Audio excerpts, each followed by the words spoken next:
Salve, salve senhores, muito bem-vindos a mais um vídeo aqui do canal. Não esqueça de deixar seu like, não esqueça de se inscrever no canal, não esqueça de apertar o sininho pra gente ficar blogueirinho.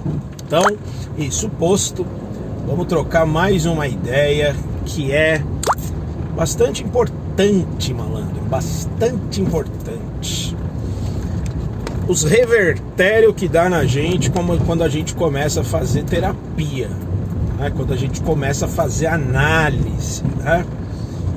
O próprio velho Freudoca dava um toque para a rapaziada que começava, que era quando começarmos a terapia, né? A partir do momento que a gente está começando aqui o trabalho, eu sugiro que você aí não tome nenhuma decisão, não. Segura a tua onda, né?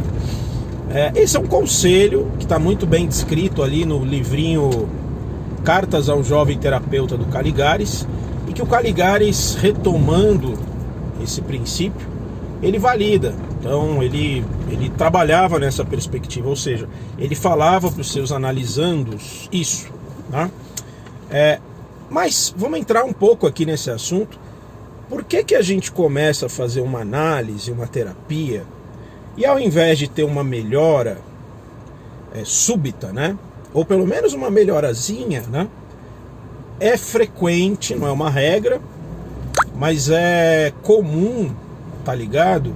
A pessoa piorar, principalmente nos primeiros meses, e às vezes isso se estende até por anos, né?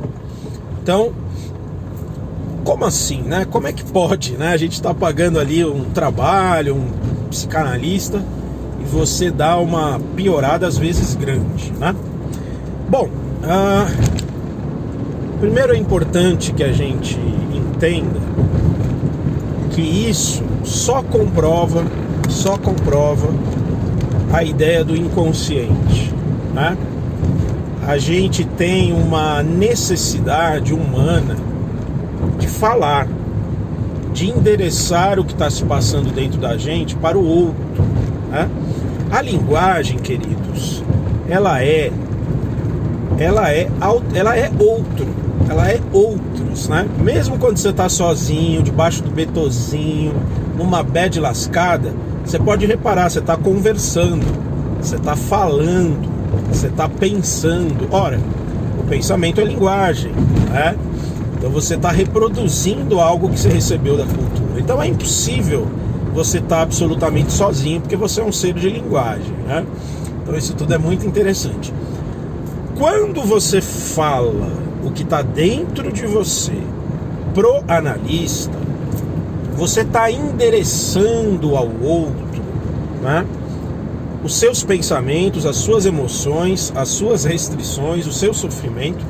E acontece um fenômeno muito estudado pelos pragmáticos, teóricos da comunicação humana, que é, ao falar, você se dá conta do que você está pensando. Ou seja, enquanto você está pensando, sem falar, muitas coisas você não se dá conta.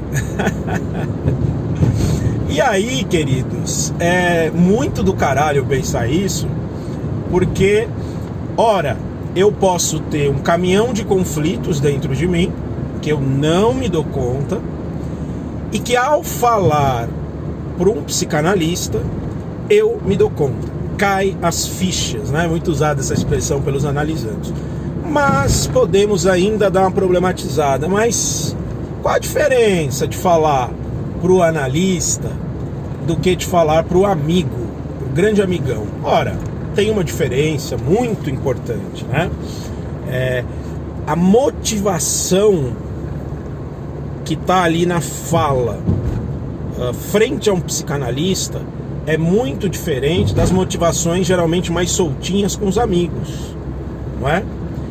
E o tipo de escuta, de presença daquele profissional frente a você exerce um efeito diferente, né? Então a tua fala para o psicanalista não é a mesma fala que para um amigo, mesmo que você confesse para um amigão que você traiu a sua companheira, o seu companheiro. Aí você vai no analista e fala a mesma coisa. No fundo, não é a mesma coisa. Compreenderam? Não é, deixa eu só olhar aqui, porque tem uma mulher dando farol pra mim. Ah, nada. No fundo não é a mesma coisa, entendeu? Então, ou seja, você começa uma análise e muitas pessoas, por isso que a gente faz a entrevista inicial, né? Geralmente 2, 1, até 3 sessões e tal. Muitas pessoas se assustam ao se escutarem. Não é nem com o analista, não é nem com o psicanalista, né? Elas se assustam ao se escutarem e ralam, não voltam para a terapia, né? Fogem de si mesmo, né? Então, esse revertério, essa piora que o começo de uma análise traz na sua vida é muito parecida com o funcionamento da Novalgina. Que é o seguinte, né? Novalgina, você toma Novalgina para combater uma febre e você tem um tempo ali, não sei dizer exatamente qual, que a febre piora, né? Tipo assim, tem um pico em que a temperatura sobe e depois a temperatura cai, né? E aí o efeito curativo, né, do remédio começa a desenrolar. É a mesma coisa com a análise, tá?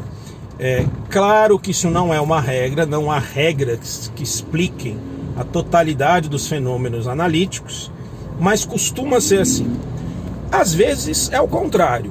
Às vezes a pessoa tem um grande alívio no começo de uma análise, ela é dotada de uma grande esperança e no desenrolar do processo ela cai muito, né? Ela cai furiosamente, ela entra num sofrimento absurdo.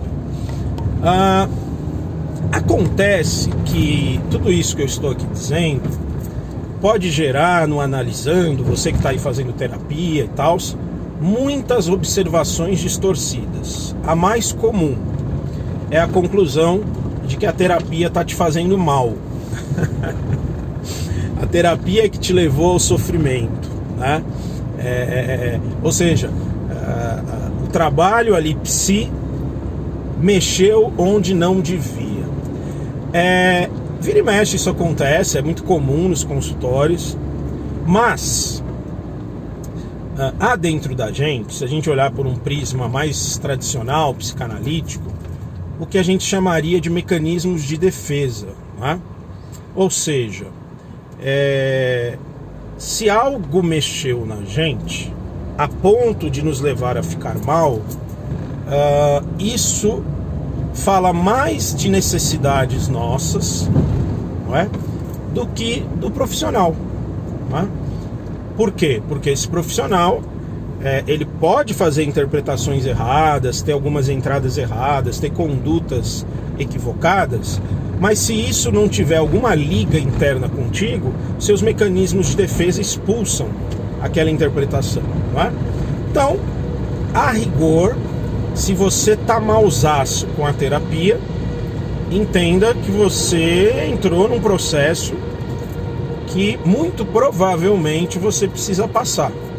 Tá dentro do seu pacote aí de desafios existenciais, não é? E por fim, não é? Tem muitas coisas para falar disso. Por fim, esse critério de pensar que eu piorei com a terapia, ele pode ser um critério egóico, ele pode ser um critério ilusório, ele pode ser um critério até que outros falam, né? Então, só para dar um exemplo assim, para clarear um pouco isso, você tem uma relação tóxica, abusiva, ruim, né? Você começa a fazer terapia e começa a se distanciar do seu companheiro tóxico abusivo. Você começa a se posicionar para ele, né? Esse companheiro tóxico abusivo pode começar a te infernizar, tá ligado? Numas de dizer que você piorou. E você entra na onda desse sujeito, né? Então, é bastante delicado tudo isso. isso, né? As pioras no começo de uma análise. O melhor que você tem a fazer, se você estiver vivendo isso, é levar esse assunto para conversar com o teu psicanalista, né? É abrir para ele isso, é dizer para ele que você está se sentindo pior, que você não sabe o que aconteceu, que você está insegura de continuar a análise, né? Você se abrir, e costuma dar um samba legal isso quando você faz isso, porque aí vai se procurar as razões mais profundas desse mal-estar, tá bom? Espero que vocês tenham gostado do vídeo. Não esqueça de deixar o seu like, o seu comentário, nem que você fale salve Milson, oi Milson, legal Milson, porque é só assim que os algoritmos espalham o vídeo pelo YouTube. Valeu!